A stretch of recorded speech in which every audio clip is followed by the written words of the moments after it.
buli muntu agende n'ebigambo ebyo. Mbadde ndaba nga nze bimala.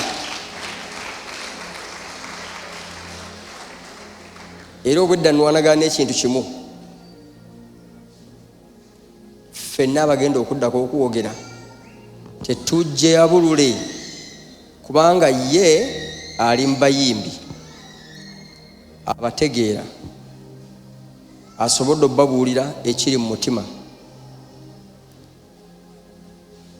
Naye ngenda kusaba bwe nti Katonda yaddira omutima n'aguwa ebisenge bingi. Ddira message yonna gy'abuulidde ofuneko ekisenge ekimu,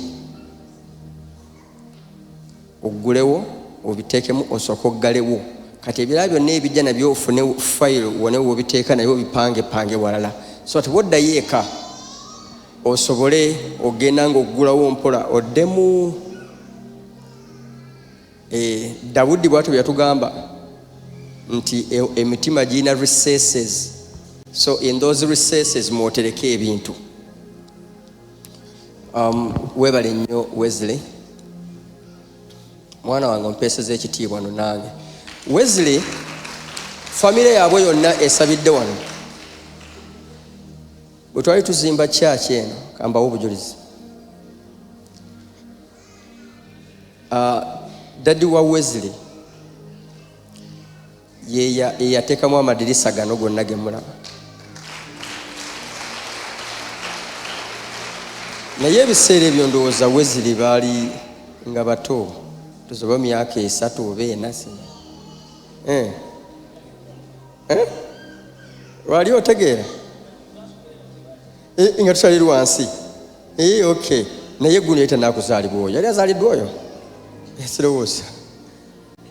Naye munnaye Katonda ono ekintu kyokola oyinza okikolanga ggwe taata, naye Katonda alina bwagaba omukisa. Olwaleero buli mwana Solomoni gwazadde, sinakulabayo omwana Feria, sinaba mulaba. Solomoni ye daddi waba Wesley. Naye nga yakola ekintu kyali very simple, kuweereza wano naye n'ateekamu bambi n'akola n'amaanyi ge. Olwo ekintu kimu gwe kyokola, ye tabadde famous, naye ate Katonda awadde abaana b'okola ki? It's amazing. It's amazing how God rewards. Kati namwe wena ne mbabuuza nti bameka amanyi Solomon? Teteri amumanyi. Naye bwe mbabuuza ani amanyi Wesley? Mwenna. Ani amanyi Jalid? Mwenna mujaga. Anji? Griffins. Nze muyitira graphics. Akati sembabuuza mwenna graphics ne mumumanyi ojja kulabanga. Naye Katonda bw'atyo, by the way, kyabadde ayogera wano, bw'osalangawo okuweza Katonda muweereze, ye yamanya bw'agenda okuriwardinga. Amina. God has rewarded Solomon differently. Okay, let's pray. Our Heavenly Father, we just give you all the praise and the glory for this conference, for the musicians, for the gospel artists. Thank you, Holy Spirit. Lord, use us to speak, to teach, and to rebuild these ancient gates, the gatekeepers. Thank you, Lord. In the mighty name of Jesus, we pray.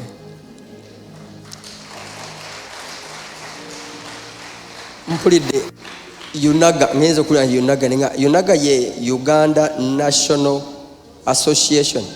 Okay, Gospel Artists Association. Omwe muli n'abakwaya bonna oba?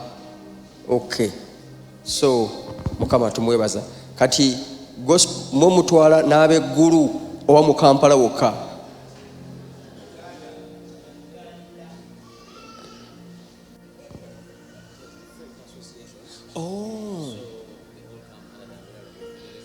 Okay, so okay, thank you. Kati nkitegedde.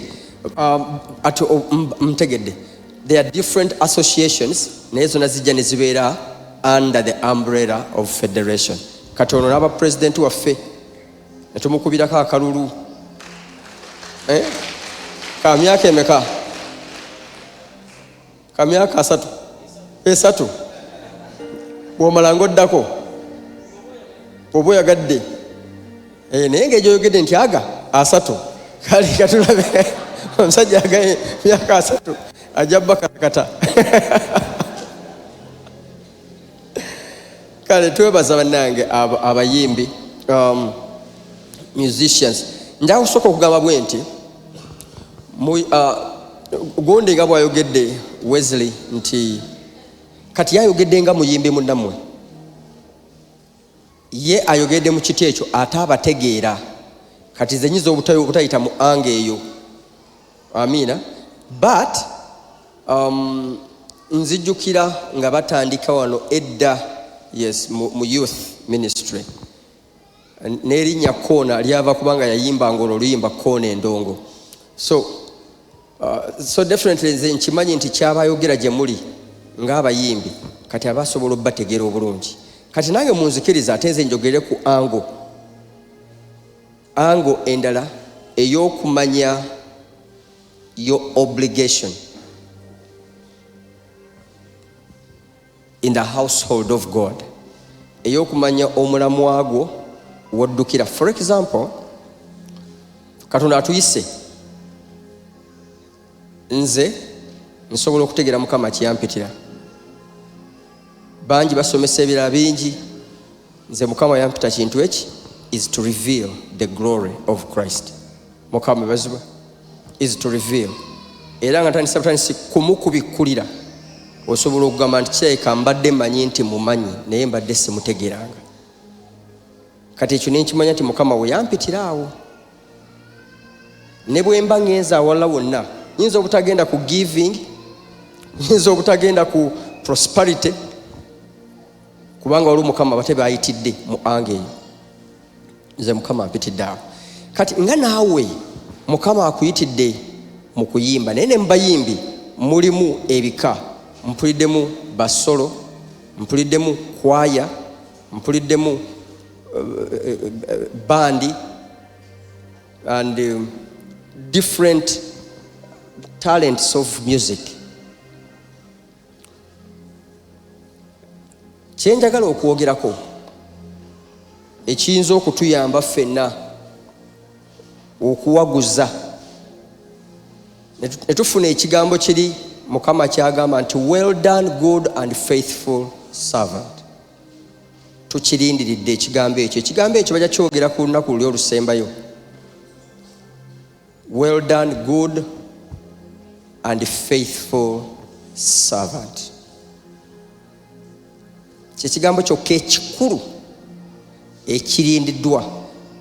Batugambye nti abantu basobola okutuwa ebitiibwa, abantu basobola okugamba nti oli wa kabi, abantu basobola okugamba kino nakiri, but waliwo omuntu omu eyakukwasa omulimo, eyakuwa ekirabo, n'akuteekateeka, n'akubuilding and he built you for that specific ministry olw'obuweereza obwo obuli mu kuyimba okwo. Either ng'oyimbanga kwaya, oba ng'oyimbanga worship team, oba ng'oyimbanga a solo artist, obanga band, I don't know, whatever it is. Naye engeri gye tubikolamu, engeri gye tukola, n'engeri gye tuweeyisaamu, n'engeri gye tumanya, bwe tubikola byonna obulungi, then waliwo ekigambo ekijja okugamba ku lunaku luli nti Matthew 25 nti Yesu awa olugero n'agamba nti waliwo nti obwakabaka bakatonda bulinga omusajja eyagaba ebirabo. Omulala n'amuwa talanta bwezityo, omulala n'amuwa bwezityo, omulala n'amuwa bwezityo, naye buli omu talanta ezaamuweebwa yazikozesa. Abalala of course tebaazikozesa bulungi, ne bazigayaalirira olwa for whatever reasons. Naye buli yakola nga bukyali kimu expectingibwa. Yesu atugamba nti kabaka yamugamba nti well done good and faithful servant. You have been faithful, obadde mwesigwa mu kitono, kati jangu okufuula omwesigwa mu bintu ebinene. Ebigambo n'ebyo ne kaakati byogerwa, naye ng'okusinga ennyo tujja biraba ku lunaku luli.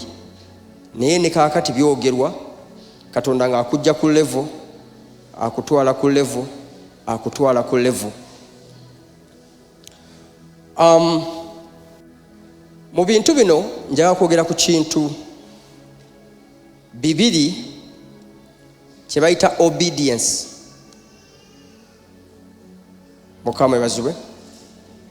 Obedience and the will. Obedience obugonvu oba will mu Luganda sonyiza kyogera. Will.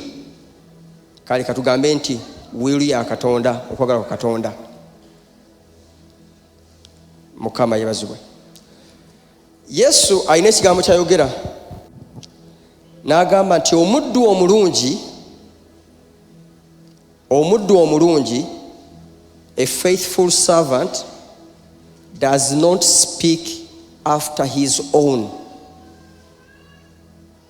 Omuddu omulungi tayogera bibye, ayogera mukama we byamutumye okwogera. Nti omuddu afaanana bw'atyo talinaamu bukuusa. That's what the Bible says. Amina. Yesu yali yayogera eri abayigirizwa. I think could be in John chapter 12. Bwe bajja ne bamugamba nti mukama waffe abayonaani bakunoonya bonna, baagala okukulaba. Naga bati njagala kugamba nti okuggyako ng'ensigo egudde mu ttaka n'efa tesobola kumala kumera nsigo nnyingi.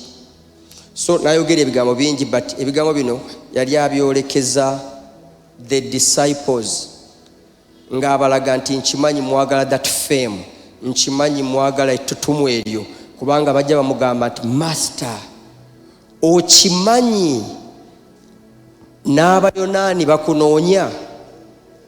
Abayonaani baali bazze nga baagala okulaba ku Yesu, nga si Bayudaaya bokka kaakati ku mulundi guno. Baatuukirira Firipo, balowooza nti Firipo munnaabwe kubanga erinnya Firipo lya Kiyonaani. Ne bagamba nti bw'abanga Omuyonaani ali wamu ne Yesu, naffe katugende tujja mugamba, tumugambe nti naffe twagala omulaba. Bwe batuuka waliko Firipo n'agamba ebintu bino mbikwate ntya, manyi okukola ensobi. Manyi Firipo yakolanga nnyo ensobi, yabeeranga yarashinganga mu kukola ebintu. Waliwo Yesu olunaku lumu yababuuza very simple, yabagamba nti tuyinza kujjawo ekyokuliisa abantu bano. Firipo yasooka amangu nnyo n'agamba tekisoboka, kubanga ffenna bwe tuliwo ne bwe tukolera, very good mathematician. Yagamba ffenna 12, naawe Yesu nga kwoli be 13, nabaana abakyala abatugenderangako, Maria Magdalena, Maria gundi ani ne Solome ne Hosana, simanyi nani omulala. Bonna ng'otugasse emisala gyaffe gyonna egy'omwaka bw'ogigatta tusobola okugula emigaati, naye emigaati gye babalidde buli muntu alumako bulumi. Yali amaze okukaliculetinga. Naye awo waaliwo omuvubuka mwami omu, Andrew.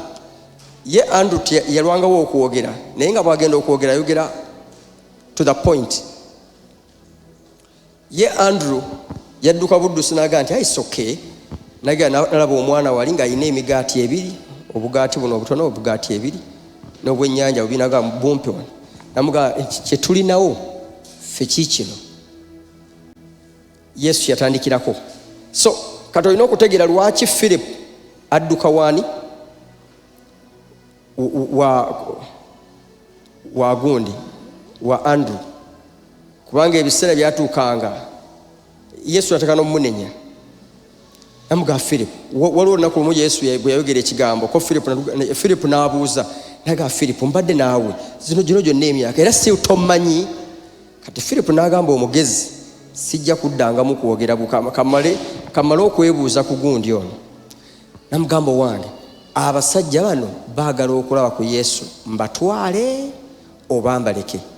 Bombi ne bagenda ne balaba Yesu, naye eyimu yaabwe batwala, motive behind yali nti Mukama waffe ofuuse wa kitalo, Mukama waffe, kubanga njagala okuyamba nti Yesu abayigirizwa tebamumanyanga gwe bwe wamumanya. By the way, abasinga wano obungi mwegomba nnyo abayigirizwa, sekyo? Naye kankubulire gwe ali wano wamanya Yesu n'okusinga abayigirizwa. Singa teyali Mwoyo Omutukuvu kujja, abayigirizwa baali tebamanyi Yesu. Baali bamumanyi ng'omusomesa, ng'omuyigiriza, baali bamumanyi nga jassa abantu abalala bonna. Mukama yebazibwe. Bamutegeera after resurrection, ate ne resurrection nga bamaze kujjuzibwa Mwoyo Omutukuvu. Kyova olaba bawandiika ne bagamba nti bino awo ffenna ne tutambula ne tukola kino na kino ne tutamanya n'otutuukiza byawandiikibwa bino, ne tukola kino tutuukirize kino, naye twabikola bino byonna nga tetumanyi tetutuukiza byawandiikibwa. So these are the statements ez'abayigirizwa. Amina. Statements endala ziri mu Bakolinso nga Pawulo ayogera n'agamba nti okuva ne leero tetukyalaba muntu yenna ng'ensi bw'emulaba, newankubadde naffe edda twalabanga Yesu bwe tutyo. In other words, twamulabanga ng'omuntu yenna. Kati gwali wano olwaleero ate osobola nnyo okumanya Yesu n'okusinga bali, kubanga kati gwoli oli ku musingi ogw'abannabbi y'endagaano enkadde n'omusingi ogw'abatume y'endagaano empya. Kati gwe bino byombi olina perfect foundation. Amina. So Yesu abuulira abasajja bano n'abagamba ddala ddala mbagamba nti omuddu omulungi, mu bigambo yayogera n'agamba nti omuddu yenna omulungi, omuddu omwesigwa y'oyo ayogera Mukama we kyamutumye, oba y'oyo akola Mukama we kyamutumye. Amina. Katulayo tuzze ku bayimbi,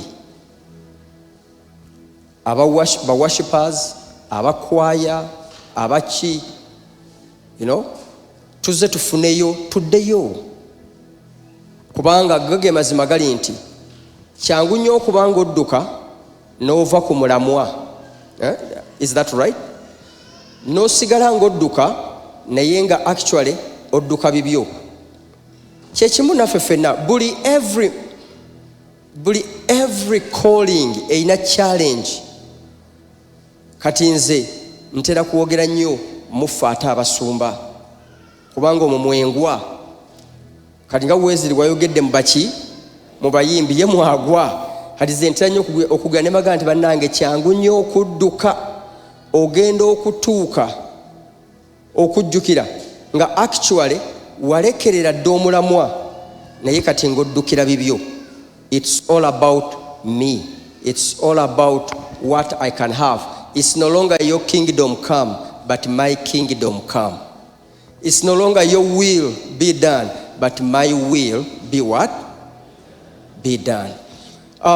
Kyangu nnyo wakati right now there is a lot of competition. Waliwo competition nyingi and ebintu bingi ebigenda mu maaso.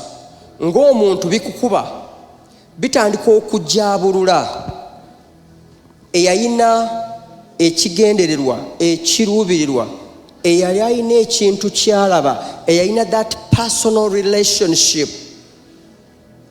Ntandika okugenda nga ensi egifumba. The world boils it and it evaporates. Ensi egifumba, essanyu, okwegomba, amalala n'ebintu ebiringa ebyo bitandika okujja nga bikusensera. Ogenda okulaba nga kiri kitandika okugenda nga kikola ki? Kitokota. Evaporation kitandika wangi okufuumuuka. Exactly, okufuumuuka kitandika okubuuka. Naye amasomo nga gano gatukomyawo ne weebuuza, nkyaddukira ku mulamwa, nkyakola kye bantumira. I don't own myself. Seefuga, waliwo eyantuma. Amina. Waliwo eyakola ki? Eyantuma. Eyantuma alina kye yaŋŋamba okukola, ate ng'empeera ye, empeera yagenda okugimpa. Saagala twerabire abooluganda, saagala twerabire abayimbi. Solomoni agamba waliwo okuzaalibwa ate waliwo okufa, naye oluvannyuma lw'okufa musango. Kati ffe abaalokolebwa tetugenda ku musango guli. Mu luzungu kye twandiise judgment. Judgment yaffe si condemnation, but it's the judgment ey'okugamba well done good and faithful servant. Oba abalala tulibanga omuntu. Pawulo n'ekigambo kyayogera n'agamba nti kubanga buli muntu yateekebwa ku musingi kuno okuzimbako, abalala tujja kuzimbisa products ez'ebisubi, abalala tuzimbise embaawo, abalala tuzimbise amayinja ag'omuwendo. Naye buli kye tukola kyonna kigenda kuyisibwa mu muliro. Naye abamu omuliro guli consuminga omuliro guli consuminga ebintu byaffe, naye ffe ne tulokolebwa bulokolebwa lw'ekisa. Nga kisa kya Katonda ne kigamba it's okay. Olw'okuba yakkiza Yesu, wakkiza Yesu Kristo ng'omulokozi, yingira. Yingira. Amina. Peetero alina ekigambo kyayogera mu Peetero ekyokubiri, agenda n'agamba ku kukkiriza kwo gattako ebintu bino wansi. Ku kukkiriza bwe wamala okukkiriza Yesu Kristo n'omanya nti ye mukama w'obulamu bwo, n'osalawo omuweereze, agamba nti ku kukkiriza okwo gattako. Najja ng'abikutemera, n'agamba gattako kino, gattako kino, gattako okumanya, gattako okwagala, gattako obugumiikiriza, gattako. N'agamba nti kubanga atalaba bw'atyo alaba kumpi, abatalengera wala. Amiina. Nti naye omuntu akola ebiringa ebyo alifuna okwanirizibwa okw'ekitiibwa. Waliwo okwanirizibwa. Tusobola okwanirizibwa mu bantu. Kirungi nnyo. Bwe mba nsomesa course gye bayita the servant's heart, Katonda akozesa abantu okusasula. Mukama anakusasulira mu ngeri ez'enjawulo. Asobola okusasula physical needs, emotional needs, social needs. Gamba ng'ettutumu. Kaka Katonda agaba ettutumu si ekyo? Aligaba is part of what, bebimu ku kintu kye yasuubiza. Naye tulina okwegendereza ne tulema okubanga ekyo kye kituvuga. Ekyo kirema okutuvuga. Bwe twogera bwe tuti, mbadde nja kukusaba nti buli sekinoomu wadde nga muli mu kwaya oba nga muli mu worship team, isolate yourself. Gwe weebuuze gwe nga gwe, kubanga Katonda bw'aliba atuuse okubanga atusitula obanga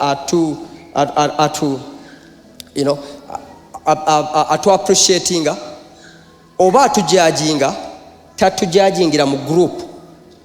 Tabajajingira mu group. God is a God of an individual. Ayogera naawe. Era bw'ajja gy'oli aga nti yenze Katonda wa Ibrahimu. Nali okajja naga nti yenze Katonda wa Yakobo. Tagamba yenze Katonda w'abantu bonna. Asooka kujja gy'oli personally. Mukama yebazibwe. Amen. So mu ngeri zonna nga tudduka, kyangu nnyo okudduka n'oba nga weerabira ekyakuyitirwa n'osigala busigazi nga bwe mbadde mpulira Wesley ng'ayogera, n'osigala busigazi kubuuka, n'osigala busigazi kwagala kufuna tutumu, kwagala kufuna fame. Now njagala gamba bwe nti that ekyo craving ebeera mu mitima, and God will meet it. Katonda ajja gisisinkana mu kiseera kye ekigere. Bwe tunaba abeesigwa, ye Katonda ajja kukola paati ye. Olwaleero ndoza teaching eno kutukomyawo kubagamba nti abange okyaddukira ku mulamwa, kyokola ekyo ekyokuweereza okuyimba, kati kiki ekikimotivatinga? Kubanga Katonda atunuulira mitima. Bw'agamba emitima aba ategeeza motive. Ffena tulina motives, si ekyo? Tuba ne motives. Tosobola kulaba motive ey'omuntu. Omuntu asobola okujja n'akuwaana n'akujajjatta, naye nga motive agamba bwe naamuwaana ayinza okunsembeza okumpi. Waliwo omulala nga motive ye kituufu ayogera from the bottom, ayogera ku ntobo y'omutima gwe. Kati Katonda ye ajajinga ebyo. Kankuwe ekyokulabirako. Yesu abasinga balowooza nti yali anenya bwe yagamba nti bw'otuukanga okugaba toganyanga mukono guno guno omukono gulema okutegeera kino guno kye gukoze. Of course yali ategeeza mukono, era ategeeza nti togabanga abantu balabe. Amina. But kubanga bw'oli kikola oliba omaze okufuna empeera. Na ekigambo ekyo si kibi, si kibi. Yali tayogeza busungu. No, yali akugamba bugambi nti God rewards motive. Katonda bw'aba rewardinga, ya rewardinga motive. N'agamba nti bw'obanga osaba obanga okola ogaba, genda mu kyama, kitaawo y'oyo alaba mu kyama y'aba amanya nti omutima gwo gubadde purely was to bless.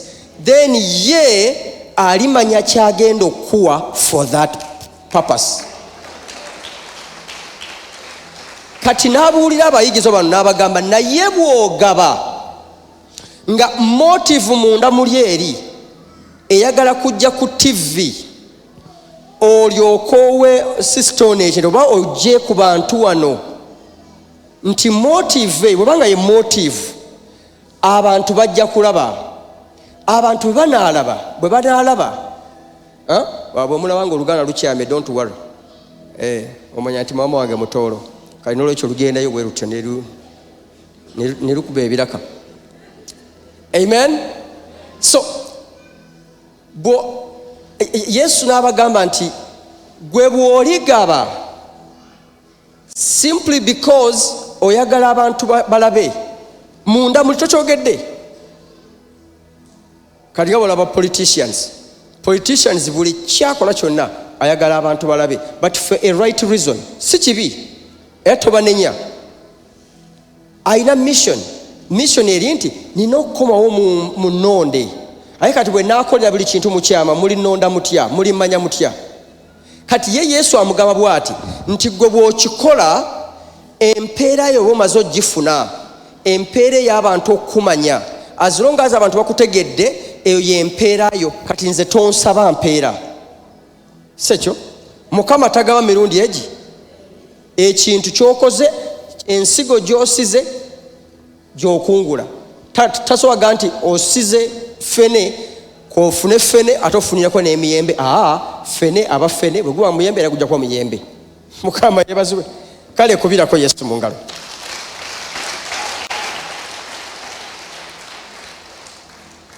Mukama yeebazibwe. Now therefore nga tugenda mu lunch njagala kugamba bwe nti mulamwa ki, kigendererwa ki ekyakuyisa, ekyakuyingiza mu kuyimba okwo? Kusasula bantu, kuwa kitiibwa, kukufuna tutumu, kyali ki? What was the original intent. Kati mbadde njaga tuddeyo ku original intent.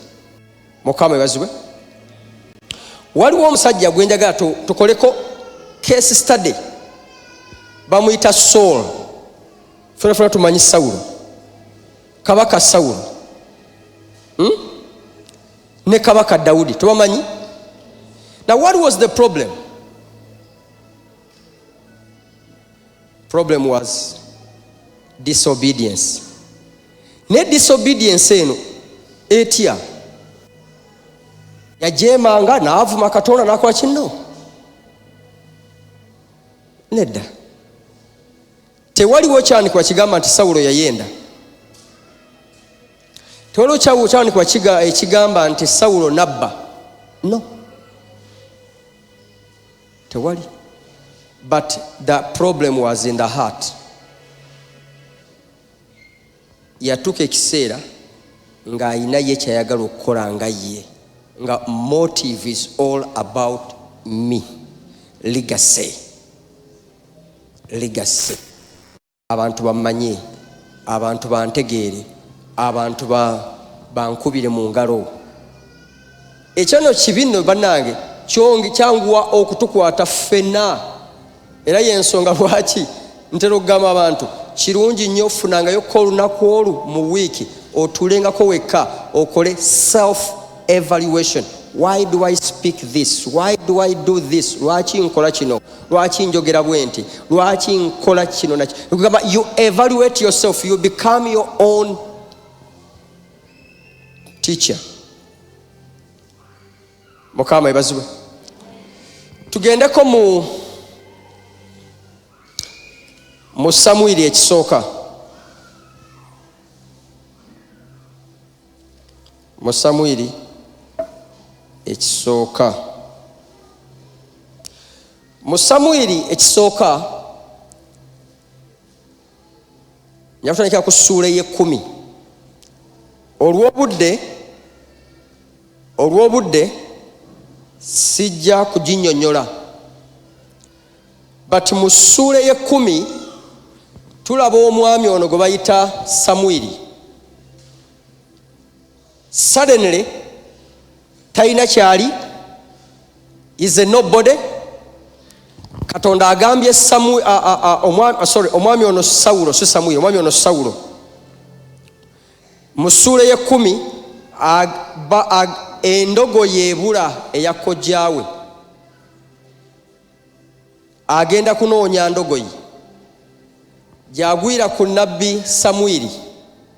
Katonda nga yagambira nabbi Samwiri nti Isirayiri ensaba kabaka, naye mulabe bunaabwe buti enkya ngenda kubaleetera kabaka. Oyo gwe nnonze anaafuuka kabaka. Sawulo tamanyi kigenda mu maaso. Ye agenda anoonya ndogoyi. Amaliriza agudde mu territory eza Samwiri. Bayibuli nga bwegamba nti ebigere by'abatuukirivu birungamizibwa Katonda. Katonda amanyi bw'alungamya ebigere byo n'abitwala we birina okutuuka.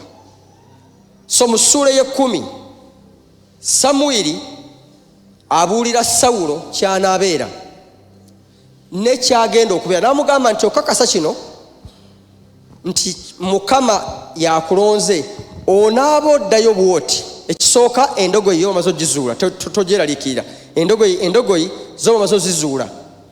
Ekyokubiri bw'onaaba ogenda mu masanganzi ojja kusanga abantu nga bagenda kuwaayo biweebwayo. Omu ajja kuba akutte emigaati, omulala akutte omwana gw'endiga, omulala akutte simanyi ekirala. So ojja basanga batambula. Then bw'onaabayitako ojja kusanga amasaŋŋanzira. Onaaba odda bwoti ojja kusanga the procession ey'aba prophets, abayimbi. Ye by the way, mukimanyi nti no okuyimba is a prophetic gift nayo.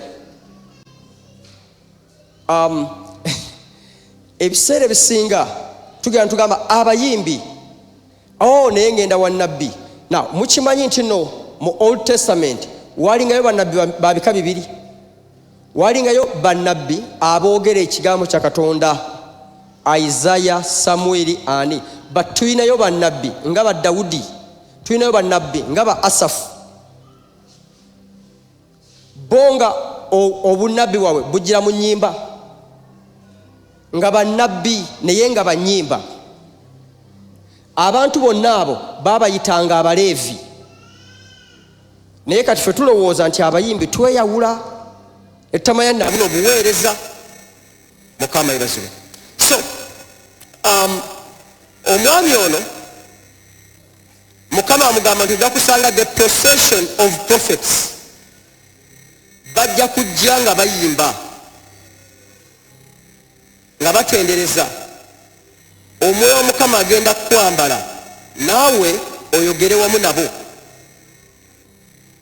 Nti era awo wava ekigambo ekyabuuzanga ne mutabani wa Kiishi ennaku zino ali mu bannabbi oba nnabbi. Mukama yeebazibwe. So ye chapter 10. Chapter 10 bamusaako, tumulaba nga bamulonze kabaka, n'abantu abamu bamunyooma ne bagamba ddala nasobola okubeera kabaka.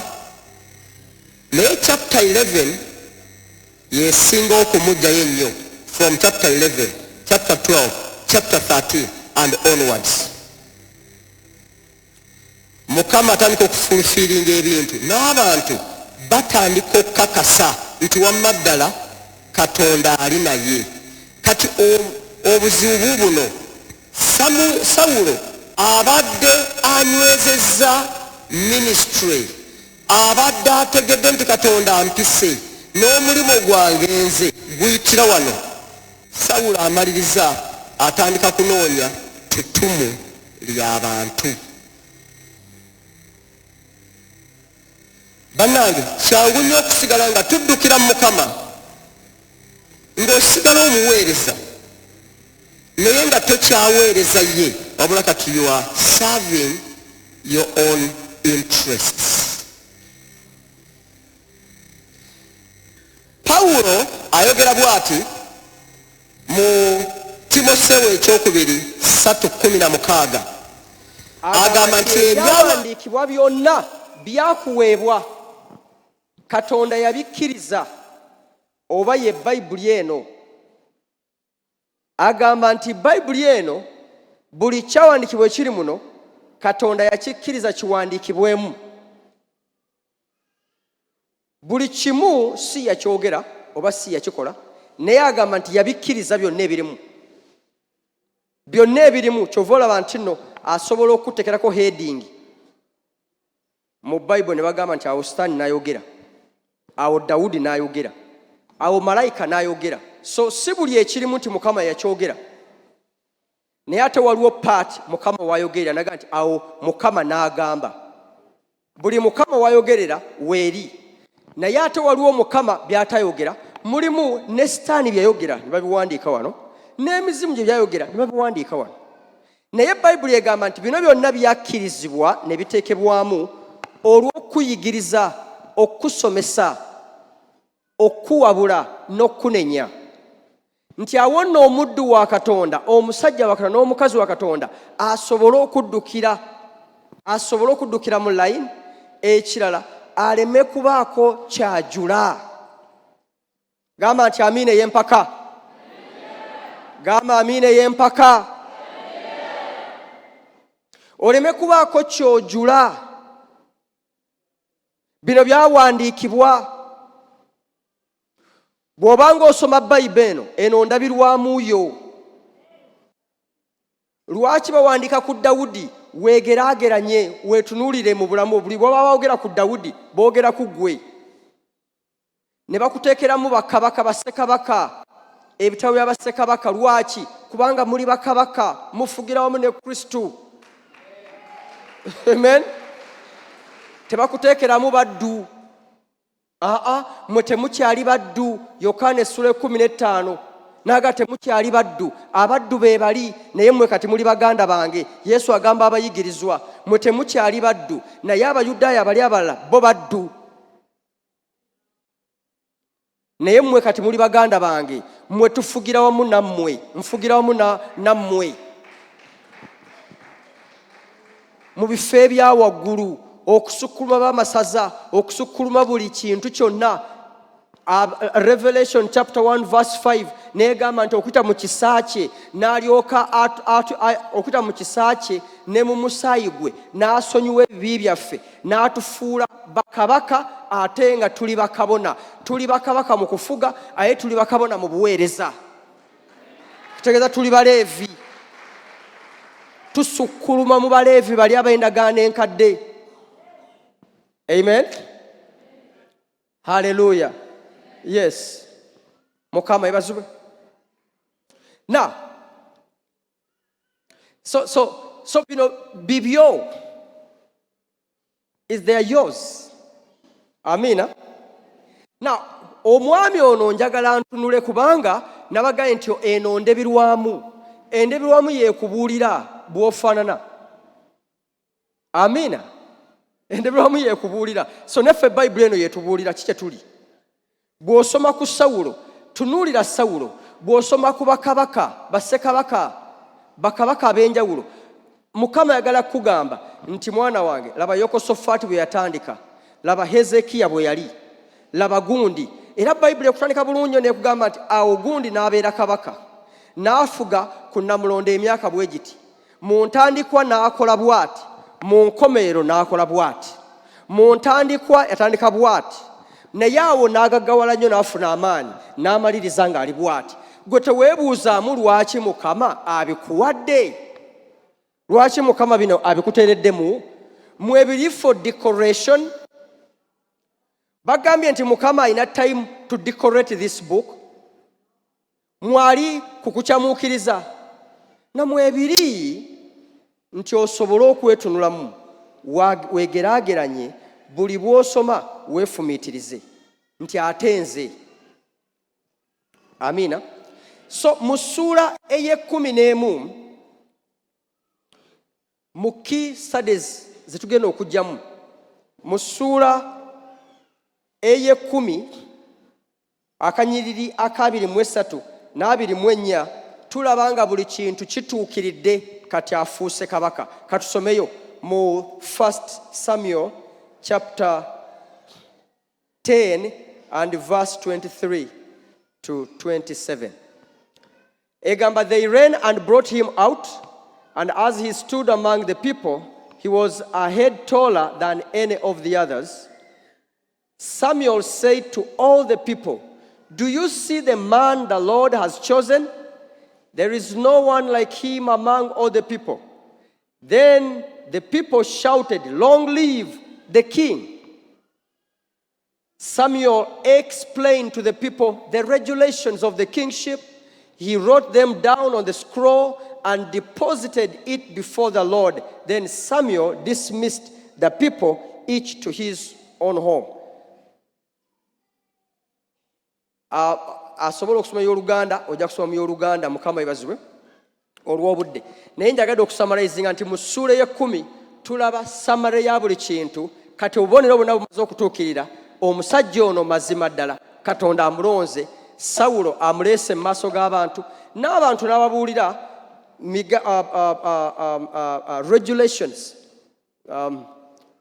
regulations mu Luganda sizimanyi. Emitendera. What? Amateeka agafuga obwakabaka. Kabaka anaakola ki? Kabaka akola atya? Aye n'abantu ki kye balina okukola eri kabaka, balina mugondera batya, n'abiwandiika byonna n'abiteeka wali Samwiri. Naye mu ssuula ey'e-11 tulaba nga Samwiri, mu ssuula ey'e-11 tulaba nga Samwiri Sawulo atandika okwonoona ebintu. Embeera etandika okumutesitinga mu ssuula ey'e-11. Otuukira mu ssuula ey'e-11 yonnaawo, Sawulo yali omuwombeefu ono. Sawulo yali ayagala okukola ekintu kya Mukama. Kati Sawulo atandise okukyuka. ettutumu litandise okukola ki? Okumuwalula. Mukama ebazibwe. Leka tukebereyoko. Saakwotinze verses. Leka tukebereyo mu Samwiri chapter 11. Chapter 11, sijja kusomerawo wonna, but chapter 11 tulabanga Samwiri Sawulo agenze n'anunula abaana ba Isirayiri okuva mu mukono gwa Nehashi eyali kabaka eyali azze okubalumba. Abantu olwaki bali tebasuubira, tulaba Katonda n'akola miracle literally. Manyi Katonda bw'akuyita munnanga alina engeri gy'akuwamu ebyamagero n'okola ekintu nawe kye bali tosuubira nakukola. Literally abantu ne beewuunya. Abantu batandika okuyimba, batandika okutendereza Katonda, naye ng'obuwanguzi buvudde eri kabaka. Ne Samwiri n'agamba naye mukomeewo tuddemu tulyafaami ng'omusajja ono abeere kabaka. Mukama yeebazibwe. Mu chapter 12 tugende. Mu chapter 12 tulabanga Samwiri kati asiibula abantu ng'abagamba naye mumanyi kati temukyanneetaaga. Ndabye nange ebbanga lino lyetubadde ndabye omusajja ono, nze mbadde omulamuzi, nze mbadde nkola bwe nti, naye ndowooza kati Sawulo asobola okugenda mu maaso. Ndaba kati temukyanneetaaga, obuwanguzi abuleeta, ebintu bitambula. Mukama yeebazibwe. Naye but nakye njagala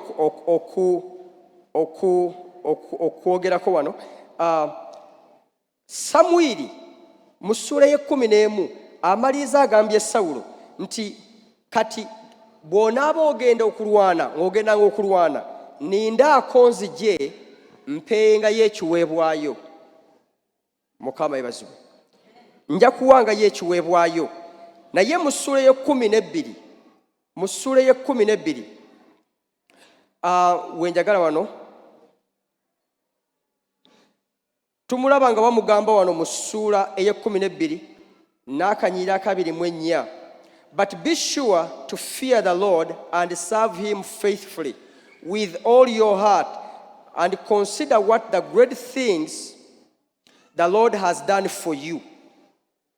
Yet if you persist in doing wrong, both you and your king, the kingdom and the people will be swept away. Now, chapter 13. Chapter 13, verse 1. Now Saul, from verse 1, kati kabaka Sawulo yalina emyaka 3 egy'obukulu we yafuukira kabaka. N'afuga emyaka 4, ekitegeeza yafa alina emyaka 7, emyaka 42, ekitegeeza yafa alina emyaka 72. Saul chose 300 men. Kati wano mu chapter 13 bakulaga ebintu Sawulo byakola, naye kati kankusomere mangu tugende mu lunch.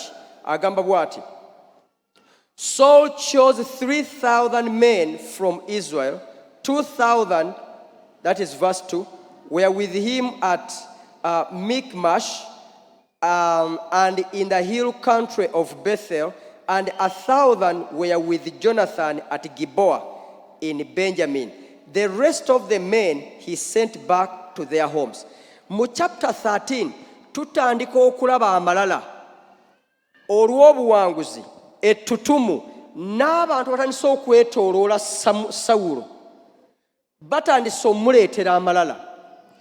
Now, amalala gano tugenda galaba mu ngeri ntono, kantu katono, tugenda kalaba wano kantu katono. Oyinza obutakassaako maaso naye oba osoma Bayibuli, naye olwo gatandise olwo. Mukama yeebazibwe. Katugende mu maaso. Boogedde ku Sawulo bamuwandiikako. Ani amanyi nga naawe bakuwandiikako nti awo Weziri n'aba nga alina emyaka bwe giti, awo n'alyoka atuula ku ntebe. Awo Jennifer n'aba nga bwe yali mu myaka bwe giti, awo n'alyoka afuulibwa kino, n'afuulibwa omuyimbi. Nawe waliwo ebiwandiiko ebikuwandiikibwako. Ku wano bawandiika ku Sawulo, naye nawe waliwo bakuwandiika. Mukama yebazibwe.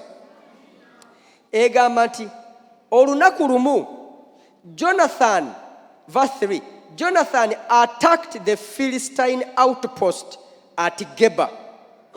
Kikwataganira wa wano? Kikwataganira wa? Lwaki bakireese? Bible teyina irrelevant message. Eyina ensonga. Lwaki egireese? Waliwo nawonna mu verse 9, 10 bogera ku Sawulo. Chapter 13 etandise ng'ekulaga Sawulo n'aba n'abantu. Sawulo n'aba n'amatabi agali e Geba, agali e Gundi, nga wano wokka ayina abantu bamutambulirako 3,000 abasajja abazira. Batandise kulaga olwo eby'amaanyi. Naye Bible emubuukako kati edda ku Jonathani. Kati Jonathani ate lwaki bamuleese? Kati gwe wuliriza lwaki bamuleese. Kubaga bagenda kujjirayo olwo story. Biki ebikuba Sawulo eri mu nkomerero? Bakulaga ekikuba Sawulo eri kitandikira eno ku mulandira. Ekitta omuti kiba mu mulandira. Ekiyinza okwagala okukulemesa n'olema kuwangalira mu calling yo kiri eno. Leka tukikwateko olwaleero. Leka tukirime. Leka tusime omulandira ogwo tuguseeke eddagala, so that oleme kutuuka eyo ekintu kikube. Tufunye abayimbi bangi abadde ab'amaanyi, naye kati ng'obanoonya baliwa? Tufunye ababuulizi bangi abadde ab'amaanyi, bali ludda wa? Entandikwa si kyekizibu, enkomerero kyekizibu. Entandikwa si kyekikulu, enkomerero kyekikulu. Oyinza okutandika ng'ofubutuka emisinde, naye twagala tukulabe ku nkomerero, oliba okyayina emisingi gye gimu.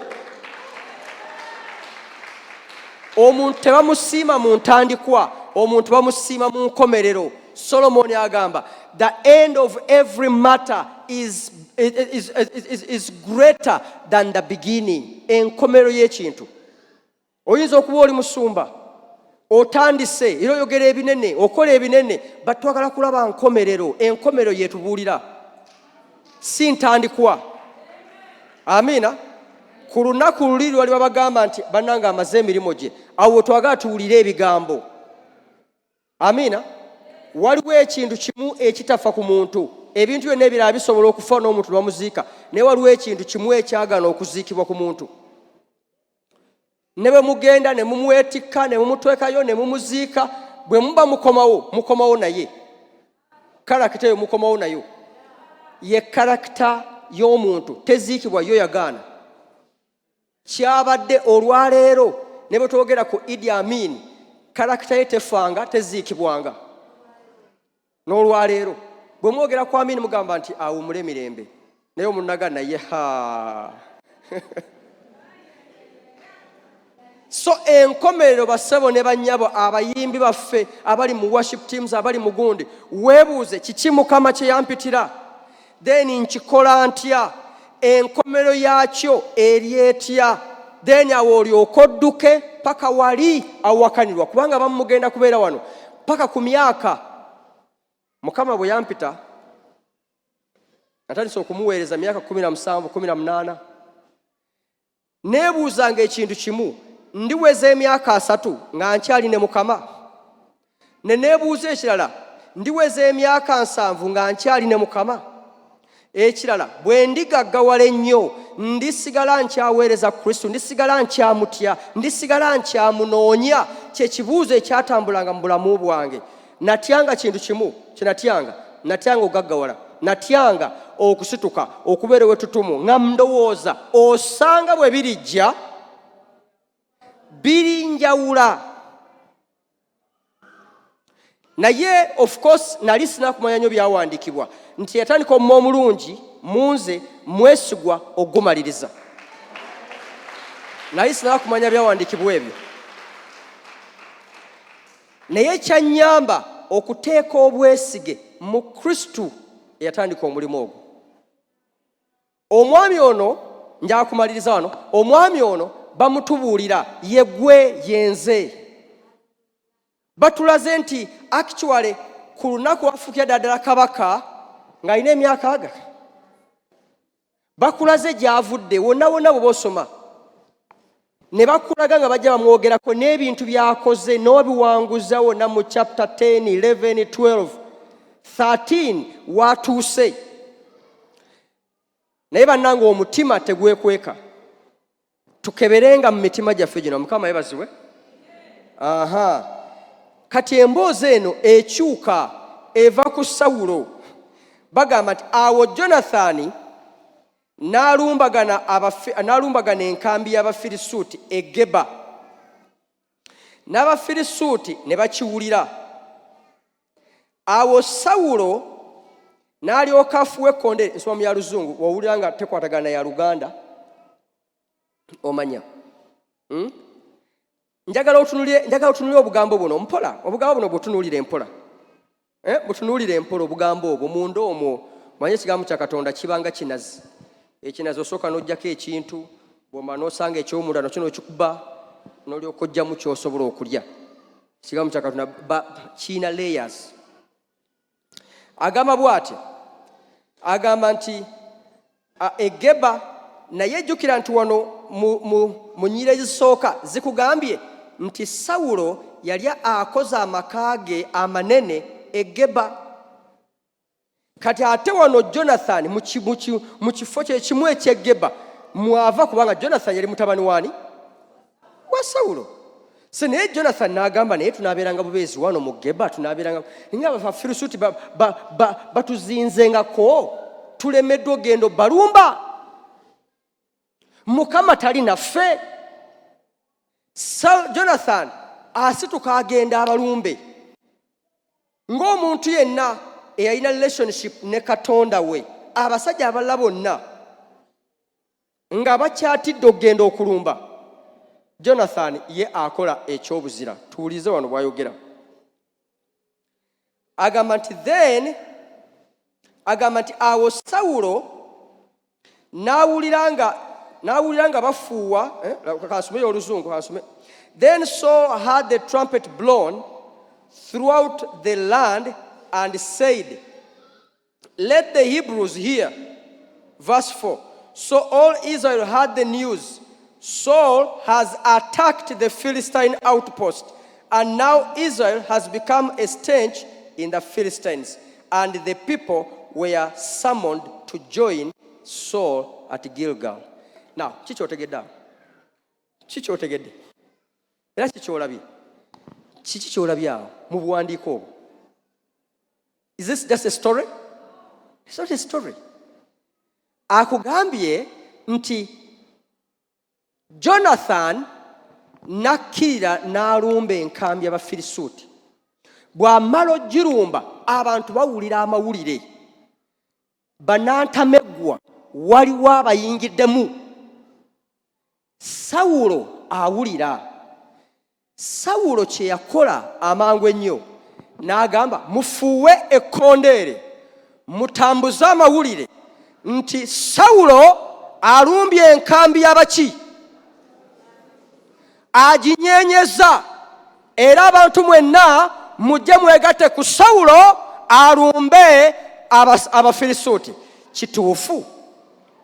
Kituufu? Kivudde ku ki? Tutumu. Azaalikolawa mu chapter 10, chapter 11, chapter 12. Azaakola amawulire. Kati ku mulundi guno si abadde hero. Kati hero ye Jonathani. Kinaawulikika kitya nti Jonathani ye yalumbye? Kyava agamba bano mufuluma ng'ekkondeere mugambe abantu Sawulo yamaze dda okulumba enkambi, era Abafirisuuti yamaze dda obbanyeenya, n'olwekyo mwenna muveeyo mujje. Omutima gutandise okulabika nti all along ng'omwana oli byabuulidde nti mbadde siweereza Katonda, naye mbadde neeweereza. Ani oyo ayagala okuntwalako amayinja? Mwana kyona yeetuminkiriza. Kituufu Abafirisuuti baali bamaze okubeera emizika okumala ebbanga nga buli muntu abatidde, kubanga baalina amagaali 1,000 nga bayina embalaasi 2,000 nga bayina abantu mbu nga tebabalika, teri ayinza balumba. Ne Sawulo n'asalawo n'atula butuuzi. Twandibadde tugenda twogera bingi, naye olw'obudde katubuleke wano. Mukama yebazibwe. Then kankusamarizingire busamarizingize.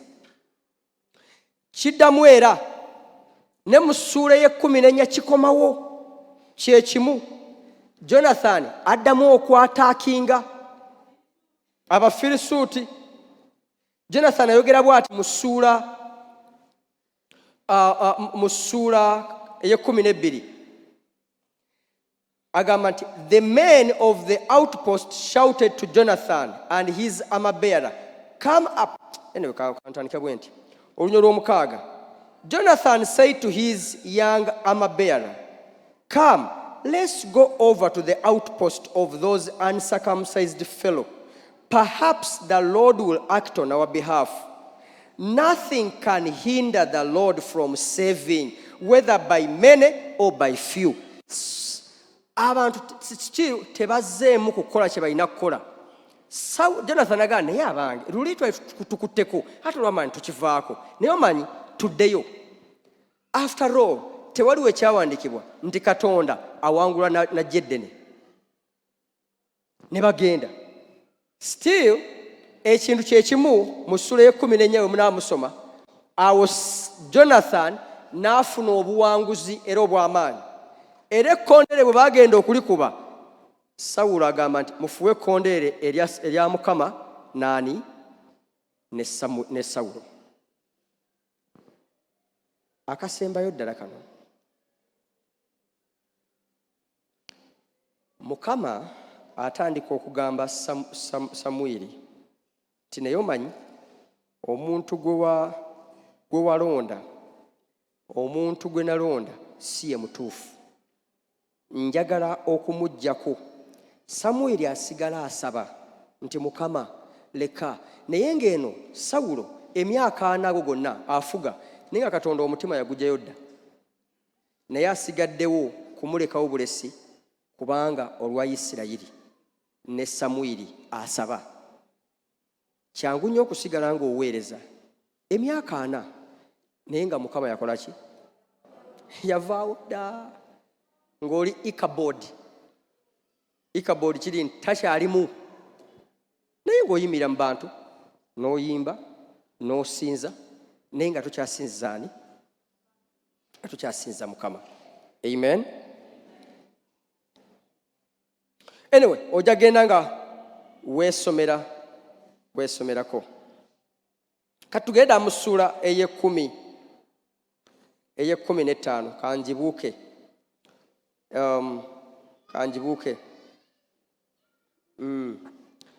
Tulabye nti mu ssuula tulabye self-centeredness and everything. Mu ssuula ey'e15 kwembanseemu egamba, kansome mu y'Oluzungu then gogoberera mu y'Oluganda. Mu ssuula ey'e15 finally Katonda atuma kale kansuke njinyonyole. Katonda ayagala kulaga Samwiri nti kyolaba wabweru ku Sawulo si bwe kiri. Sawulo taweereza nze, Sawulo aweereza interests ze. Mukama ebazibwe. N'amugamba onaakoma ddi okusabira? Ninayo kabaka gwe nja okuleeta, alina omutima ng'ogwange, ajja kukola bye njagala. Ninayo omuntu ajja okunkolera bye njagala. Naye akyali kabaka yaani? Ye Sawulo. Naye nga mu reality emboozi wakati wa Samwiri ne Katonda alaga Samwiri. By the way, Mukama akyamuwa n'obuwanguzi era akyagenda mu maaso n'awangula n'akola ki nga Mukama agamba Samwiri ku lw'ekitiibwa kyange ne ku lw'ennyumba ya Isirayiri. So olw'okuba nti no nkyakola ebintu bye nina okukola, doesn't necessarily mean ti Mukama ali wamu nange. Mukama ebaziwe. Yes. Now, Katonda agamba Samwiri nti omanyi Samwiri, Mukama ayagala kubikula mutima gwa Sawulo eri Samwiri. Genda ongambire Sawulo nzijukidde the Amalekites, Abameleki, abaana ba Isirayiri bwe baali bava e Misiri bajja ne mbagamba tembalumba Abameleki kubanga baliko oluganda ku Luti yalinako oluganda ku Abraham. Manyi Katonda agoberera nnyo ebintu ebyo, tembakolako obuzibu. Naye ate bo ne baagala babakoleko obuzibu. Engeri emu gye baakola, baleeta Balamu ajja aloge. Mukama n'akwata omumwa gwa Balamu n'awa mukisa. Balamu n'amaliriza ng'abawadde amagezi amalala nti bwe mba mwagala obbakuba, mugenda bakuba bwe muti, mubajje mu formation ye, mubajje mu musaalaba, mubaleete eno. As long as omuntu omujje mu musaalaba ajja kuba takyalina maanyi. So kye baakola, era abantu 13,000 ku Bayisirayiri ne bafa.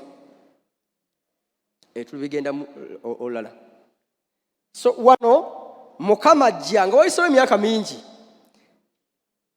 agamba Samwiri, genda ogambe Sawulo nzijukidde balina ekintu kye baakola.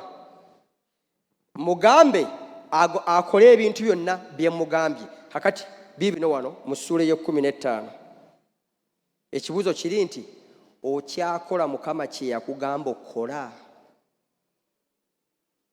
Wenvudde awo okyali obedient? Kiki ekyakuyingiza mu kuyimba as a gospel artist, in a choir, in whatever, okusinziira ku birabo ebyenjawulo Mukama byatuwadde naye ebigwa mu umbrella ey'okuyimba? Mukama yebazibwe. Nzikiza Katonda agenda tugulumiza, Katonda agenda tugabirira, Katonda agenda kwa naye gwe oba nze. Omusajja ono bamutestinga omulundi ogusembayo. Egamba bwete.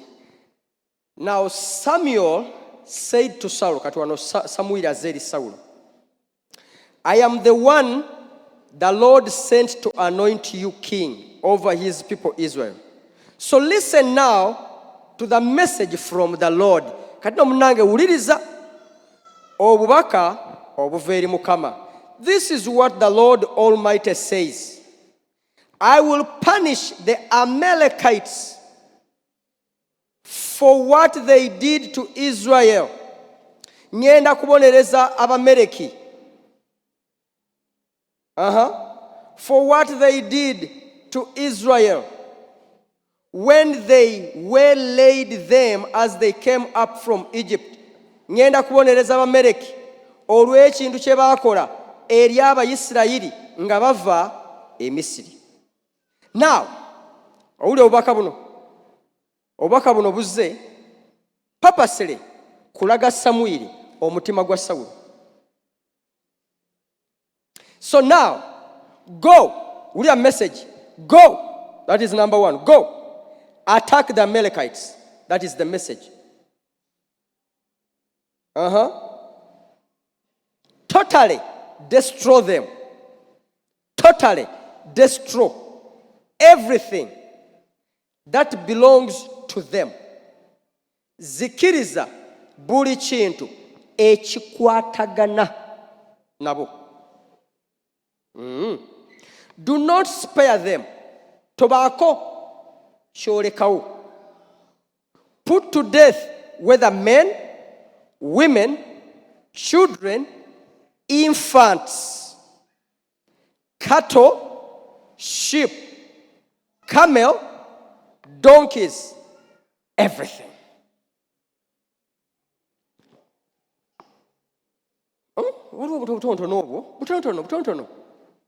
Butonotono Mukama w'abalagidde bw'aba akutumye bassebo ne bannyabo ddayo otuule wekka ddayo analyzinga wekka ogende nti yaŋŋamba ki yantuma kukola ki bwe nali nzija okukola kino kyenkola yagamba ki lwaki mbadde nkikola. Otherwise kyangu nnyo kye tulaba mu Sawulo kitandika okuvaayo ng'ettutumu tandise okuvaayo abantu batandise okumuyimbira abantu batandise okukola gundi Sawulo afuuse ekirala. Naye ate Sawulo yeffe tutandika tuli wansi tutandika tetuyinaamu kintu naye munnange buli ebirabo bino bimanyi okweta ettutumu. Ebirabo bireeta ssente kituufu, ebirabo biyimusa amannya gaffe, naye omulabe n'akozesa ebintu ebyo ate gwe okujja ku mulamwa focus n'otunuulira ebintu bino. Mukama atuyambe tuwangule ekikemo ekyo ekitwetedde amalala ago.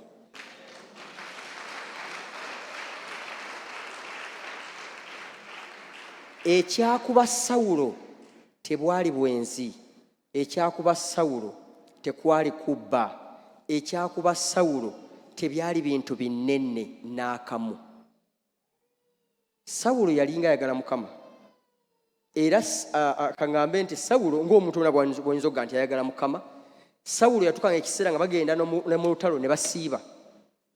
Sawulo ne batuuka ekiseera n'agamba n'okugamba nti nkoze endagaano ne Katonda omuntu yenna anaakomba ku kintu kyonna olwaleero kabeere wa mu nnyumba yange anattibwa.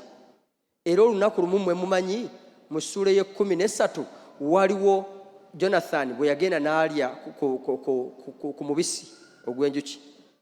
Abagenda okusaba nga Sawulo abuuziza Mukama nga Mukama taddamu naga muffe wano waliwo eyakoze ensobi okusinziira ku ndagaano gye nadde nkomye ne Mukama kuba nadde nkoze endagaano ne Mukama nti tetubeeko kye tulya olwaleero okutuuka ng'abalabe bange maze obesasuza.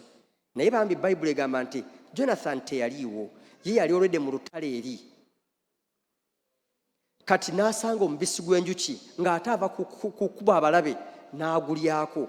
Kati akawungeezi naye abamaze okugulya abantu bamugamba nti kitaawo yagambye bw'ati. Akawungeezi Sawulo ayagala kusaba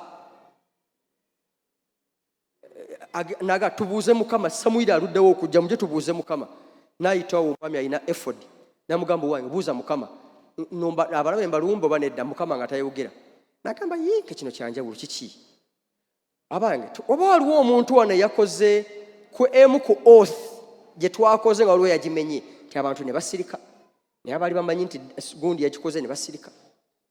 N'agamba nti tugenda kukuba akalulu n'akuba okusinza ku bika ne balaba nga temuli ne bagamba nti kakati wakati wa Isirayiri naffe nze ne famire yange ne bakuba akalulu ne kagwa ku famire yani ya Sawulo.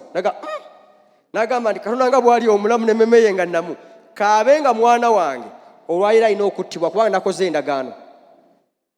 Ne bakuba akalulu wakati wa Sawulo ne Jonathan ne kagwa ku Sawulo.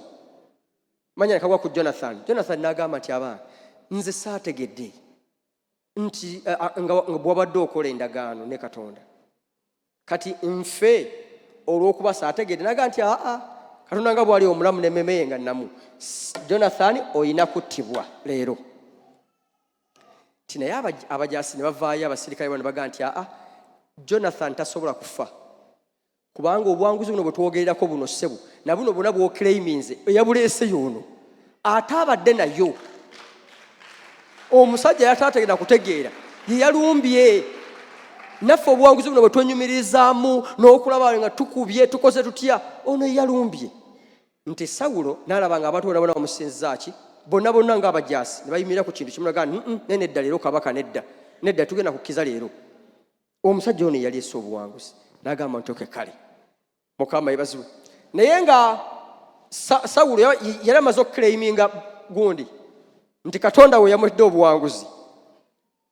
So Samwiri gundi Mukama agamba Sawulo nti agamba Samwiri genda ozikirize buli kintu. Buli kintu bwe bubaka Katonda kyamutumye. Nabagambye nga ntandika maze emyaka mingi kati ngenda maze emyaka kati nga 3 nga mpeereza.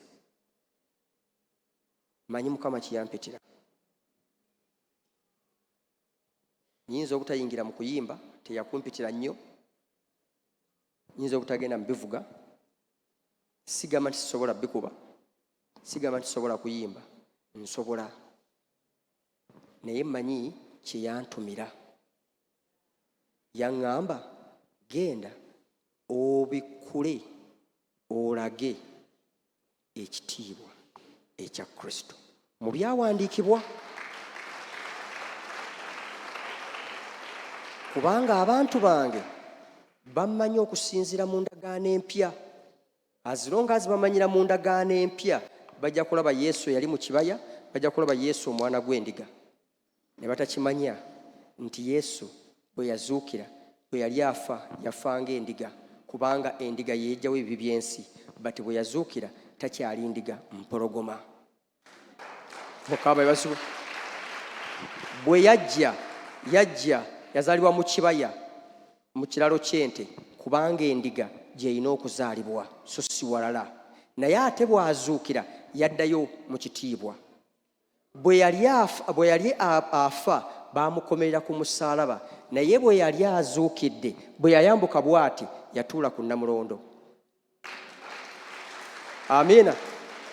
Nga atudde mu kulamula abafu n'abalamu. Amen. Kyangu nnyo okumulabira mu ndagaano empya n'otamanya kitiibwa kye eky'olubereberye, kubanga oyo Yesu gwe mulaba ye yali ndi eyalabikira Musa. N'amubuuza mbagambe nti gwani, n'abagamba yenze ndi. Bwe yajja mu Yokaana n'agamba abayigirizwa, n'agamba bamubuuza tubuulire yegwe gundi, n'abagamba ddala mbagamba nti Ibulayimu nga tannaba kubaawo yenze ndi. Ne baagala okukwata amayinja bamukube. Ne bagamba temunkubira ki, yenze ndi. Ibulayimu yasanyuka bwe yategeera ku kujja kwange. Namugamba gwe atanaalana kukoza myaka 5 otugamba nti Ibulayimu, kubanga bo baali bamulabira mu mubiri, tebamulabira mu ndagaano. Kati so omulimu gwange gwegwo, nze kubikkula Yesu, kuddawo kumutereeza abantu baddemu bamulabe nti yoyo ndi, yoyo omwana gw'endiga ogwasalibwa Musa nga ajja abaana ba Isirayiri e Misiri. Amiina. Kaakati Yokaana n'agamba nti wuuyo omwana gw'endiga, yoyo ajjawo ebibi by'ensi. Yajja okufiira ku lw'ebibi, akomererwe ku musaalaba, battakyali ku musaalaba bassebo ne bannyabo. Kati atudde ku Namulondo. Amiina. Oyo Yesu yatuyise tumubuulire. Abalala bakozese amaloboozi, abalala bakozese ebivuga, abalala bakozese ebigambo, naye Yesu asobola okugulumizibwa, kubanga n'Omwoyo Omutukuvu bw'ajja ajja kugulumiza Yesu, ajja kubikkula Yesu, kubanga Katonda yasanyuka okuteeka obwakatonda bwe bwonna mu Kristo Yesu, okuyita mu linnya lye alyoke asonyiyisebwe abantu bonna ebibi byabwe. Amiina. Bwe tutamumanya bulungi, y'ensonga lwaki tuyina Obukatuliki, tuyina Obusiraamu, tuyina obu Seventh Day. Kivudde ku ki? Butamanya bulungi Kristo. Buli bw'omulabira mu ndagaano empya, Omukatuliki yalaba Yesu, Mariyamu, Katonda, n'agamba nti wait a minute, bwe mba nga njagala omuntu anampolereza, omwana mulabye, era mu linnya lya Paatiri n'eri omwana n'eri Omwoyo Omutukuvu, kituufu omwana mulabye. Naye ku bonna ani ayinza okwogera, maama oba omwana? N'agamba owange, omwana kamwekwateko, naye ate kanyweze maama, kubanga maama nga taata nga atudde ne maama nga atudde n'omwana atuula, maama yayogera n'agamba nti oyo malaga kimuwa, kimuwe. taata ajja kuwuliza nnyo maama. Amen. Bwe tutamanya bulungi Kristo tujja kuwabya abantu. Omukazi yali pastor nga wa kkanisa bamuyita J. Ellen White. Yesu amutegeredde mu ndagaano empya agenda okusoma bwati Bible bwati ataganjula n'alaba Sabbath okuva ddala mu lubereberye ng'ejja eyogerwa n'atamanya ate Sabbath eyingira eta mu Yesu. Atasobola kusoma awo wonna mu ssuula ye-12 eya Matayo n'abagamba nti kubanga omwana w'omuntu ye mukama wa Sabbaato. Mujje gye mwenna abakoera abasolera nange n'abawummuza. In other words, ekigambo kino, I'll give you rest. That word Sabbath simply means ekiwummulo. Kubanga yenze ekiwummulo, I'll give you rest. Nze nkuwummuza. Omuntu tawummulira mu lunaku. Bwe tamanya biri then tutandika okuwabeera. Mutuufu J. Ellen White bw'asoma bw'ati alaba nga mutuufu Sabbato. Tategedde nti endagaano enkadde bisiikirize na bifaananyi. Endagaano empya kye kituufu. Mukama yebazibwe. Amen. Kubira Yesu mu ngalo. Tategedde yawoza buwoza naga okay kati okuva olwo najja naga nti Yesu munyweze naye ategattako ne Sabbaato kubanga Sabbaato y'amaanyi evya ddala mu ndagaano enkadde. Ono Yesu tumulaba atandise mu ndagaano empya naye nga Yesu ye w'olubereberye. Omusajja abatume ne bwe baatandika okukola emirimu gye baakolanga gyonna omulimo gwabwe gwali gwa kunnyonnyola Yesu. Kyova olaba Yokaana atandika bw'ati ng'agamba nti olubereberye ng'ayogera ku Genesis waaliwo ekigambo.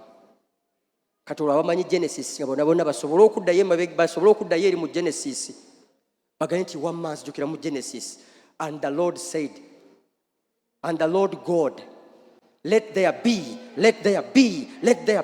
Kati Yokaana mu ndagaano eno ayagala kuyamba Abayisirayiri ng'abagamba nti ono Yesu gwe mulaba ono Yesu akomereddwa si bw'ati bw'omulowooza. Ono y'oli ow'olubereberye. Oyo kyava bagamba nti mu lubereberye waaliwo ekigambo. Ekigambo ekyo kyali ne Katonda. Ekigambo ekyo kyali Katonda. Ekigambo ekyo kyajja ne kibeera gye tuli. Mu ye mwe mwali obulamu. Muye mwe mwali ekitangaala. Ekitangaala ne kibeera obulamu eri abantu. Awataali oyo tewali kyatondebwa. Mukama ebazibwe. Yajja mu babe, ababe ne batamukkiriza. Naye abaamusembeza n'abawa obuyinza okufuuka abaana ba Katonda. Amina. Baasomesanga ebyo okuyamba abantu okusobola okutegeera. Kubanga Yesu bw'omumanyira mu ndagaano empya yokka ojja kukola ki? Tojja kumuwa kitiibwa. Ensonga lwaki ku Yesu tuwongeddeko ebintu bingi, tuwongeddeko amazzi, gatakogana amazzi ojja ganaabo gakole bw'oti n'erinnya lya Yesu likwatayo naye n'amazzi gabeere nago. Kalinnya lya Yesu likwate naye n'amafuta nago wakiri ogafukangako n'oganywangako n'okola ne bw'oti n'oganaaba ago gajja okuwa omukisa. Abange Yesu bwe yali agenda yagamba mu linnya lyange. Toyongerangako birala mu linnya lyange. Mugobe emizimu, musabire abalwadde, mukole ebintu. Kammalirize wano. Amina. Omwami ono bamuyise. Samwiri azze, Mukama agambye Samwiri genda ogambe Sawulo. Agenda ankolera ebintu bino. Naye nga kyayagala is to expose omutima gwa Sawulo. Mukama yebazibwe. Amen. Agambye nti olunyolo okusatu kaakati genda olumbe Abamaleki obazikirize n'ebintu byabwe byonna. Tolekaawo kintu oba musajja oba mukazi, mwana oba muwere, mbuzi, ndiga, endogoyi and everything and donkeys. Verse 4 njagala ugobere mu Bible yo kabwe tugenda. So Saul summoned the men, mustered them at Telaim, 2,000 foot soldiers and 10,000 men from Judah. Saul went to the city of Amalek and set an ambush in the ravine. Then he said to the Canaanites, "Go away, leave the Amalekites, so that I do not destroy you along with them. For you showed kindness to all the Israelites when they came out of Egypt." So the Canaanites moved away from the Amalekites. Then Saul attacked the Amalekites all the way from Hivala to Shal, to the east of Egypt. He took Agag, king of the Amalekites, alive, Akokamu, and all his people, he totally destroyed with the sword. Number 9. But ule kigambo ekyo number 9. Number 9 egambo etya? But buli waliwo ekigambo ekyo but naye Saul and the army spared Agag, because Agag is a rich man. Agag mugagga nnyo, ayina zaabu, ayina ebyobugagga. They spared Agag. And the best of the sheep, and the cattle, and the fat calves, and the lambs. But everything that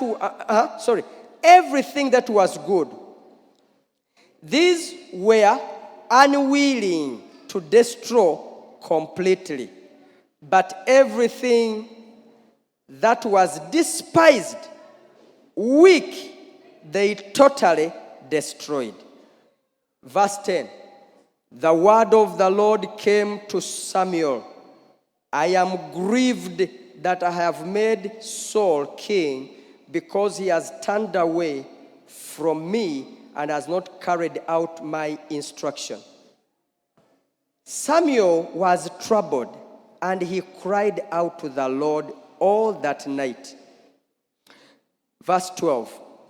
Early in the morning, Samuel got up and went to meet Saul, but he was told, "Saul has gone to Carmel." To do what? There he has set up a monument in his own honor, and has turned and gone down to Gilgal. To do what? To put there a monument. Ali busy nnyo kati alina okugenda mu bibuga byonna binagende ng'ateekayo ebijjukizo ebimujjukiza, ebintu ebijjukiza ku ekitiibwa kye n'amaanyi ge. And has turned and gone down to Gilgal. Verse 13. When Samuel reached him, Saul said, "The Lord bless you. I have carried out the Lord's instructions." Mukama weebwe ekitiibwa Samuel Nabbi, byonna Mukama bye yaŋŋambye abikoze bulungi nnyo. Gwolaba n'abikoze byonna, naye omusajja obwedde abunoonya aba atuuka wano baga nti kati yagenze mu Gilgal kukolayo ki? Kuteekayo kijjukizo. Ate bwe yavudde awo yalumbye. Kubanga lwaki? Kyakoze ku mulundi guno okutta Abamaleki, ekibuga kyonna kisaanyizaawo. Kati omusajja awulira nga yeetaaga okuteekebwa mu bifo ebinene ate ebizitowa. Mukama yeebazibwe. Ssebo osanyusa okulaba. Edda taata tuula eno. Tuula ku ntebe eyo. Tuula. Tuulira ddala awo ssebo. Ssebo osanyusa okulaba. Mukama yeebazibwe. Amiina. Mugenze mulaba. Tandise okubikkulwa omusajja ono. Verse 13, when Samuel reached him, Saul said, "The Lord bless you. I have carried out the Lord's instruction." But Samuel said, "What then is this bleating of sheep in my ears? What is this lowing of cattle that I hear?" Saul answered, omanye bulijjo omuntu asobola waliwo ekkubaleka nga ddungi mu maaso go. Mu kifo ky'okwenenya yagamba bw'ati, the soldiers, verse 15, the soldiers brought them from the Amalekites. They spared the best of the sheep and the cattle to sacrifice to the Lord your God, but we totally destroyed the rest. Ente ezo n'ebintu bino byolaba bino twabireseewo nga twaga tujja tubiweereze Mukama Katonda wo. Mukama Katonda oyo kituufu? Njagala bagamba bwe nti Katonda akebera emitima, Katonda atumanyi, Katonda atutegeera.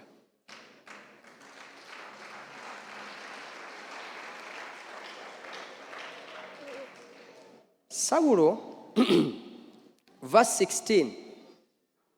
Stop, Samuel said. Lekerawo.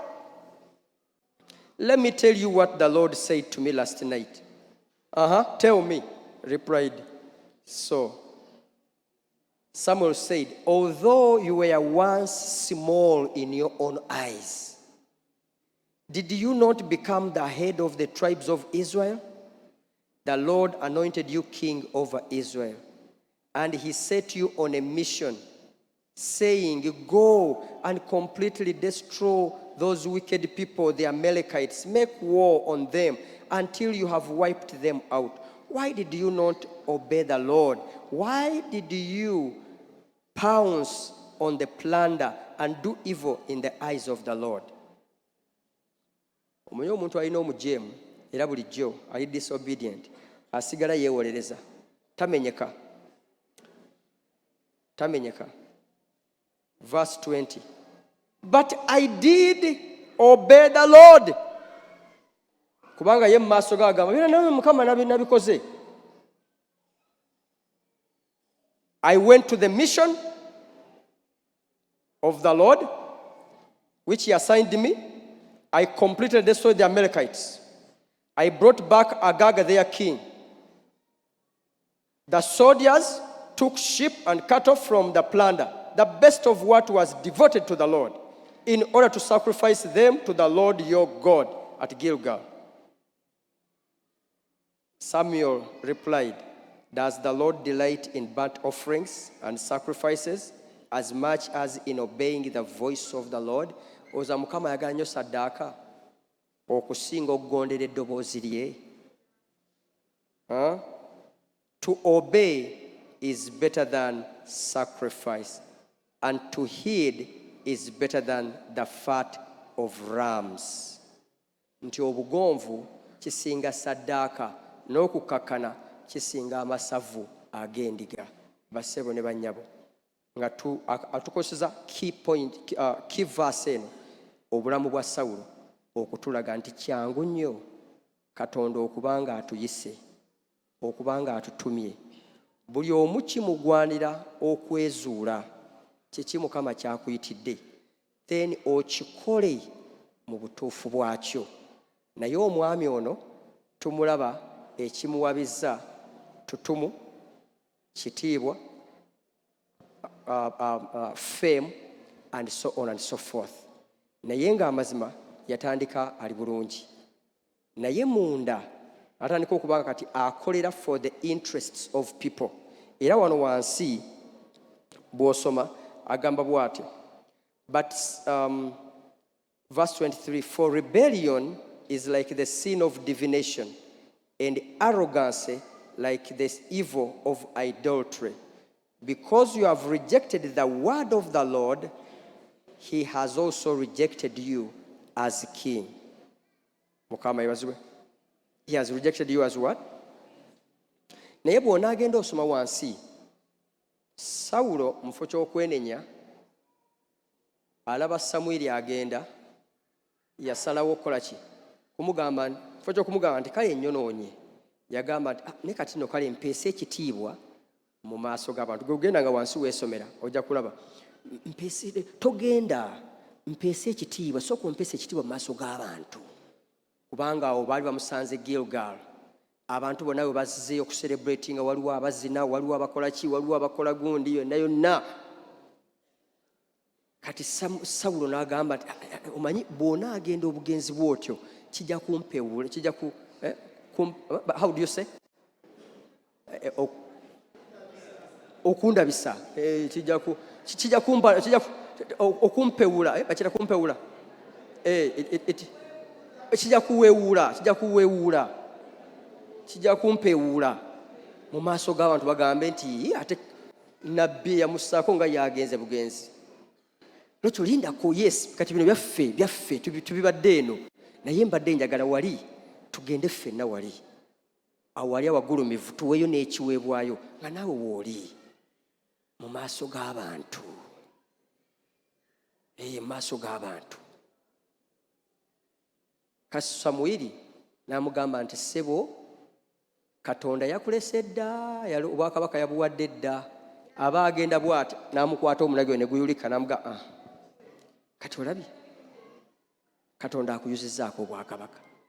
Naye ekibuuzo kiri nti Sawulo lwe yasembayo okubeera kabaka yafuga emyaka emirala aga yasigalako. So kyangu nnyo naffe okusigala nga tuli baweereza, tuli mu worship team, tuli mu kwaya, tuyimba bagaba gospel, naye nga actually ekiri eno balaga bulazi kifaananyi, naye ng'omutima gwagenda dda wala. Nsobola okusigala nga ndi mubuulizi,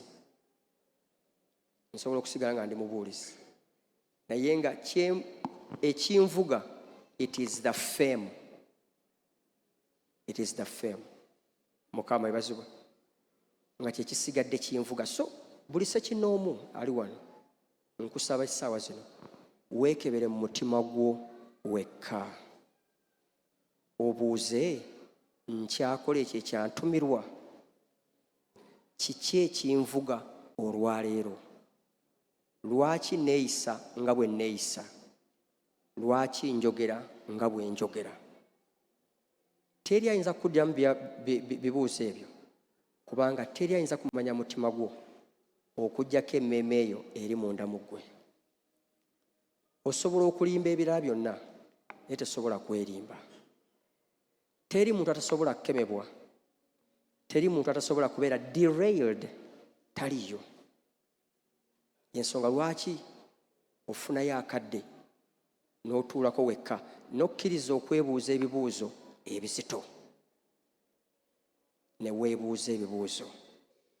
Bw'oteebuuza bibuuzo, waliwo abajja obikubuuza, embeera ejja kubikubuuza nga bwe babuuza Sawulo nti ateeza endiga, ate Agag wadde Yesu kyekwese nti Mukama byonna nabikoze nga bwe yaŋŋamba, nti ate bino nga tokyasobola biddamu.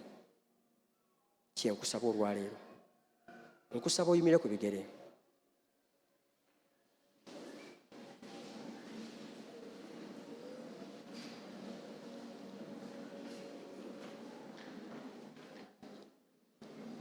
Twazze ng'abaweereza, naddala abali mu kuyimba okusingira ddala, oba ne mu kkuba ebivuga.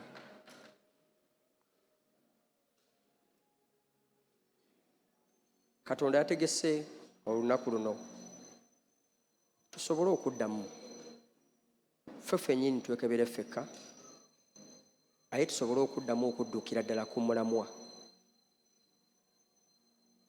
Olwaliro nkugambye nti nze Katonda kiyampitira okwogera n'okukola, nkyakisibyeko omulamwa.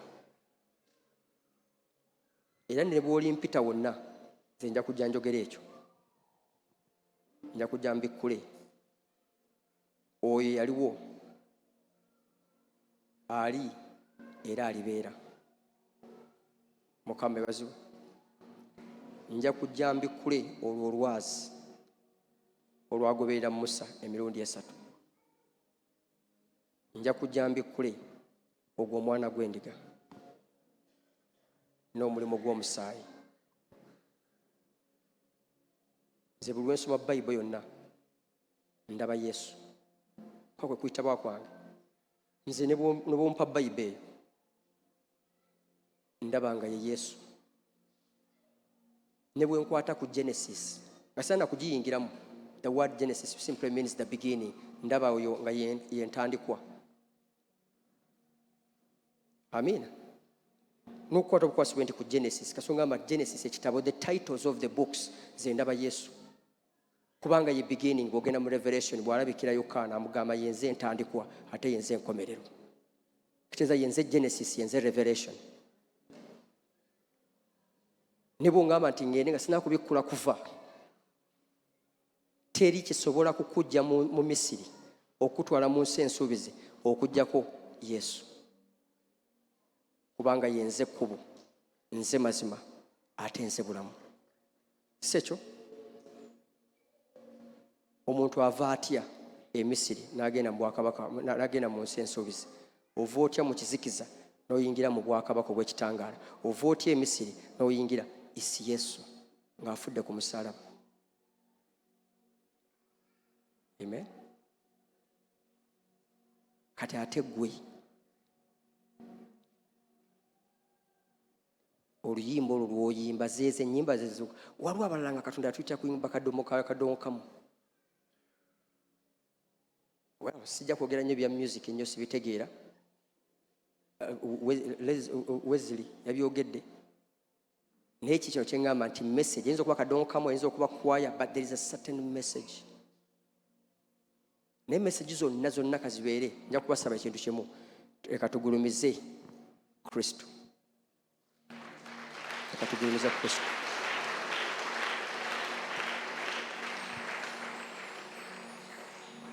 Ne bwe yali atutuma yatugamba bw'ati nti Omwoyo Omutukuvu bw'alijja ajja kutoola ku byange, ebigambo bye, kyekigambo kye akibabikkulire, then alyoka anjulire nti yenze. Naye nammwe mujja kunjulira, nammwe mujja kunjulira. Nsaba awatali mpaka tuyinza okuteeka emikono gyaffe waggulu eri ye eyatuyita olwaleero, tuddemu okugamba nti Yesu watuyitanga ejje, watuyitanga bannabbi, yeffe ba apostles, abatume. Twawudde ebintu bino, tugenze ne tugamba waliwo kati abatume, waliwo kati bannabbi, naye nga all of us we are prophets, all of us we are apostles. The word apostle simply means the sent one. Omuntu gwe ntumye, muyinza okuba mutumidde mu kuyimba, mutumidde mu kukola ekintu. Omuntu yenna akola ekintu nga motive ye is to exalt Christ is an apostle. But at the same time, omuntu yenna ayimusa akamwa ke n'ayogera ku Kristo Yesu n'emirimu gye yamaliriza n'ebyagenda otukolera, he is a prophet. Oba akyogedde mu luyimba oba akyogeddemu. Kubanga surely mpulira ennyimba nga weeziri olw'okuzimba, kubanga Bayibuli etugamba nti omulimu gwa nnabbi is to build, kuzimba, to comfort, okubudaabuda. Baani abasinga okubudaabuda? Si bayimbi? Ennyimba n'oluyimba? Taata waffe omulungi, Katonda ow'ekisa, twewonga mu maaso go olunaku lwaleero nga Abaleevi, nga ba priests, bakabona ate abasukkulumye ku Baleevi, priests who were called to worship, to speak and to offer sacrifices. Sacrifices of music, sacrifices of worship, sacrifices of... Kitange wagamba nti kubanga abantu banaafunanga amagezi kuva ku lulimi lwaffe, to revive us, revive your people, revive your inheritance. Leka tuddemu, tuddukire awo wennyini, tukole omulimu, tuddeyo mu makanisa gaffe, tuddeyo eri ebisibo gye watuteeka, mu bisibo ebyo gye watuteeka, aye tuweereze awatali kusatulula, awatali kukwegulumiza, awatali kuleetamu ntalo na njawukana.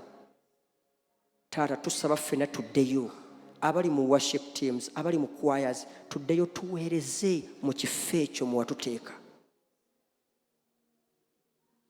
Awo wonayima ofuka amafuta ag'ensonga, amafuta ag'obumu agaleeta obugagga, agaleeta okuwonya, agaleeta okutumuka, kubanga bye bimu ku bye wasuubiza abantu bo. Mu linnya lya Yesu Kristo nsabye.